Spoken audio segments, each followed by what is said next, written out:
Yeah, you don't want to spend a gazillion dollars and be losing your spectacles. Then you'll make a spectacle of yourself. I've used that joke once too many times. All right, Keith Allen is here, as you might know. Every other Friday you come in and play Camperty with us. He's also brought a friend with him, Peter Murray, and I think it's very interesting that your last name is Murray because you're in this wedding business. Kara, this is a book that you, even though you are married, you are going to want to read. I picked it up for about 2 seconds, and I already want to read the whole thing. Tell us about, you were self-published originally, and you sold how many copies? I moved 11,000 copies in 2.5 years. Which is just incredible for a self-published book. And then you had a publisher pick you up. That's correct. And now you're in your second printing. Yes, it came out in October, and it's already gone into its second printing. The purpose and the surmise of the book is? It's the very first book to tell brides and grooms how to make their wedding reception truly fun and memorable. Truly fun and memorable and different and unique, and it's just phenomenal. I have seen it all because I grew up in Long Island. I have been to some of the worst weddings in my life.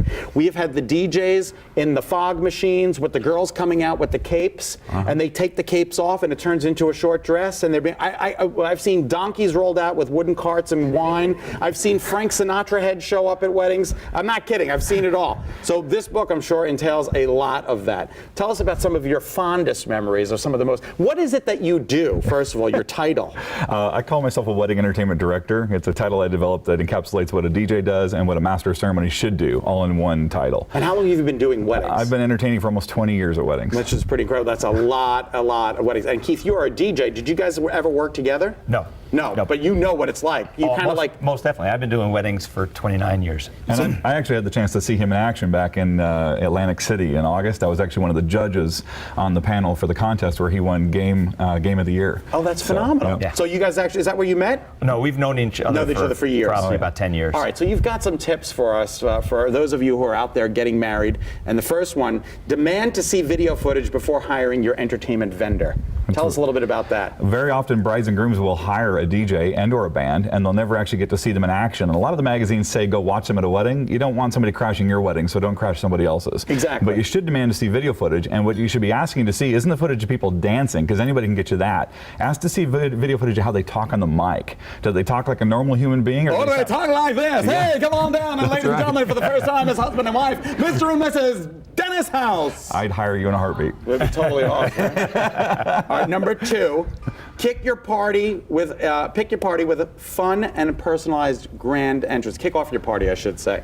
Now, again, no fog machines or Frank Sinatra heads. What are you talking about? Don't need them. What I'm talking about is when you introduce the wedding party into the room, a majority of your guests don't know who every person in your wedding party is. So rather than just say their names when they come in, give the master of ceremony some info about them. Let them connect the dots for your guests on who they are to you. Like the dating game. Yeah, and maybe even have some fun with it. Our next contestant is a dental hygienist. Her name is Jenna. She comes in from Marlboro.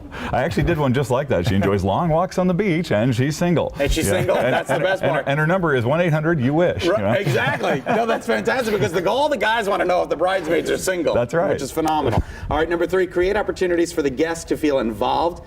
Kissing games, centerpiece giveaways, longevity spotlight. Is that a kissing games? Yeah, in fact, Keith has one he was sharing with me just a moment ago. The kissing game, instead of how the bride and groom have to kiss when everybody clings the glasses, when that happens, the couple who started clinging the glasses has to stand up, and they kiss.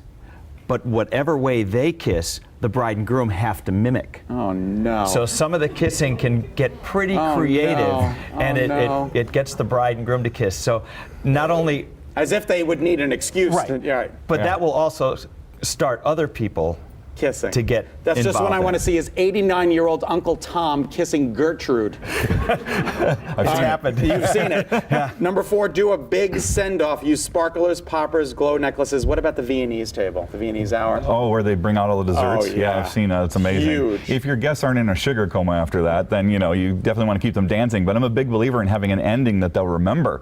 When people go to a movie and it ends badly, it doesn't matter how good the movie was, they walk out of there going, horrible ending.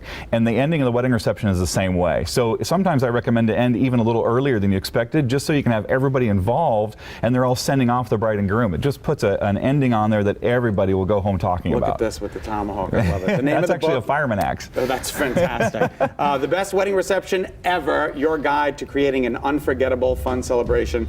We thank you, Peter Murray, and we thank you, Keith Allen. I'd like to marry you both, but you're both taken. All right, we'll be right back. You're watching Better Connecticut. Prudence Sloan is up cooking fish.